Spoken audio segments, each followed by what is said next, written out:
هاتوون بۆ ئەو پێشانگایە چونکە من زۆر حەزم لە بە وێنە کێشانە ئەوە خەونی منداڵی منە. من 11 ساڵم هاتم بۆ پێشانگایە تاوەکو وێنەکانم و خەونەکان بێتە دی بۆ ئەوەی بزانن کە من وێنەی زۆر جوان دەتوانم بچێشم. وێنەی دار و درەخت و خانی دەچێشم. دەمەوێ پێیان ڕابگەێنم کە ئاگاداری وڵاتەکەیان بن و خاشاک لە عەرزفرە نەدەن و دارەکان نەشکێنن.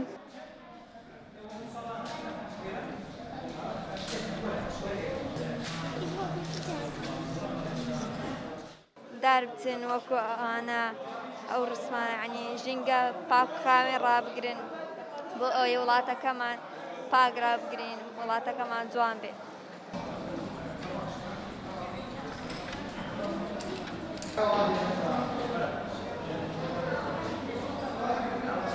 بابرێن لە جیان ئێستا وێنە بوویتە عادەتێک کە پارەی پێ پێیەکەن بەس لێنان لە کوردستانی شتێکی وای نییە ئەو بکەیت بەڵام وێنە کێشانیش هونەرێکی جوانە لە ناو کورد هەبیتن هەموو وڵاتێک و هەموو نەریتێک وێنە کێشانی تێدا پێویستە کوردیش وێنە کێشانی هەبیتن. بەڕاستی ئێستا گەنجەکانی ئێستا یان با بڵێن هەر بەگشتی حام دەچنە تورکیا یان ئەوروپا یان ئەوانە کە نازانن لە سروشتی خۆمان چەند سروشتێکی جوانی لێیە کە لە ئەوروپا لە تورکیا لەوانە جوانتر و باشتریشی.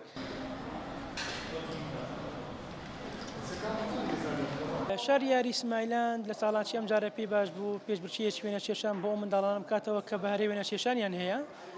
پێشبڕکێیەکە لە نێوان منداڵان ئەنجام بدرێت کە تاوەکو ئێستا 700 منداڵ خۆی ناونووس کردووە.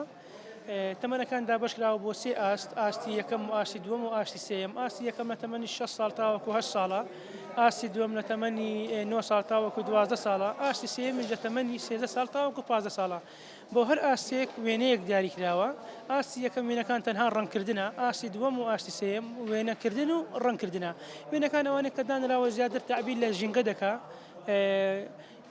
وێنەکە زیاتر تعبیر لە ژینگە دەکاوا لە منداڵەکە کە ژینگەی خۆش بێ، زیاتر ژینگە دۆش بێ، ژینگەی بە پاک و خاوێنی ڕابگریتن.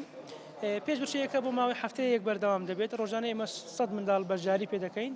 لە کۆتاییدا لە 18 مانگ کە دەکاتە ڕۆژی چوارشەم بۆ هەر ئاسێک ئێمە سێ براوە خەڵات دەکرێت. خەڵاتی گەورەمان داناوە بۆ براوەکان. خەڵاتی یەکەم و دووەم و سێیەم بۆ ئاستی یەکەم و دووەم و سێیەم بە هەمان شێوە بۆ ئاستی دووەم و سێیەمیش. هەر سەنگاندنەکە حەزم کردی شارەت بەوە بدەم هەر سەنگاندنەکە لەلایەن مامۆستایانی پەیمانگای هونەرە جوانەکان دەکرێت. هەر وێنەکانیش لەلایەن ئەوانەوە بە شێوەیەکی ئەکادمی دانراوە.